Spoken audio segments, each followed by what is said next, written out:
Ok, bonjour et bienvenue sur notre plateforme de e-learning. Moi, c'est Tedon Zendig Geoffrin, élève ingénieur à l'École nationale supérieure polytechnique de Yaoundé. Je vais vous entretenir en physique. Notre objectif est de rendre accessible aux élèves de terminale scientifique le résumé des cours de physique pour la préparation des concours d'entrée dans les grandes écoles d'ingénierie, notamment l'École nationale supérieure polytechnique, la faculté de génie industriel et bien d'autres.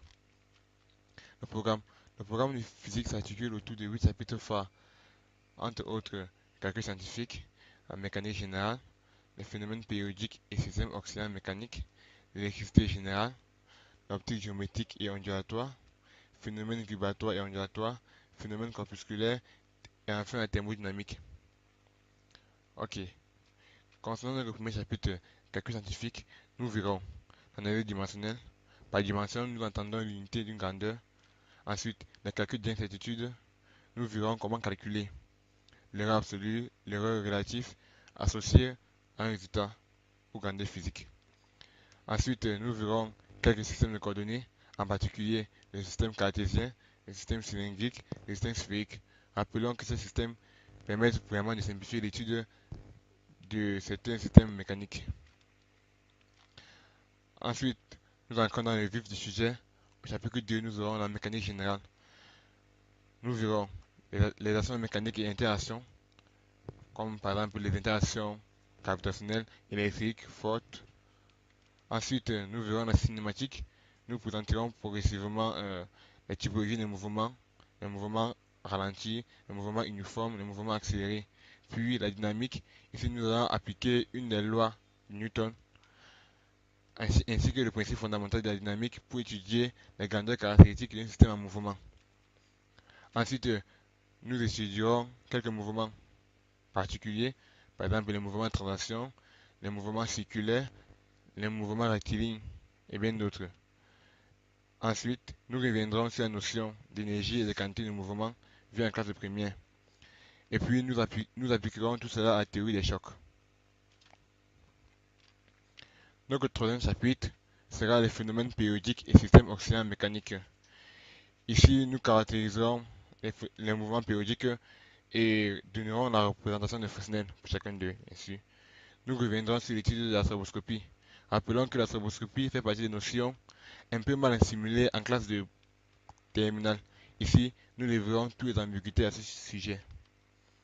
Nous étudierons des oscillateurs mécaniques, en particulier les pendules pesants, les pendules simples, les pendules de torsion. Nous donnerons les équations différentielles et les grandes caractéristiques associées. Nous reviendrons aussi sur la notion d'amortissement, de résonance et entretien des oscillations. Donc, le chapitre 3 s'intitule l'électricité générale. Nous verrons les courants continus, les courants alternatifs. Nous définirons pour chacun les grandes caractéristiques associées. Nous ferons aussi l'étude de quelques montages, en particulier les montages LC, RC et RLC. Nous donnerons aussi quelques notions d'électronique, notamment le fonctionnement des diodes, des transistors et des amplificateurs. Nous insisterons aussi sur la notion du phénomène d'induction électromagnétique vu en classe de première et terminale. Donc au chapitre 4, l'optique géométrique et ondulatoire. Nous reverrons les lois de Descartes sur la propagation rectiligne de la lumière. Nous étudions aussi les phénomènes produits à la rencontre d'un obstacle. Par phénomène produit à la rencontre d'un obstacle, on pense bien évidemment à la réflexion, à la réfraction, à la dispersion et à la diffraction. Nous étudions aussi les lentilles minces vues en classe de première. Nous donnerons les grandeurs caractéristiques telles que la vergence, le foyer, comment tracer aussi l'image d'un objet et bien d'autres encore. Nous insisterons aussi sur l'œil et les instruments optiques. Chapitre 5 s'intitule les phénomènes vibratoires et ondulatoires. Nous donnerons ici les grandeurs caractéristiques et propriétés d'une onde, la propagation des ondes mécaniques, l'aspect ondulatoire de la lumière, et enfin, nous étudierons une onde mécanique particulière, le son.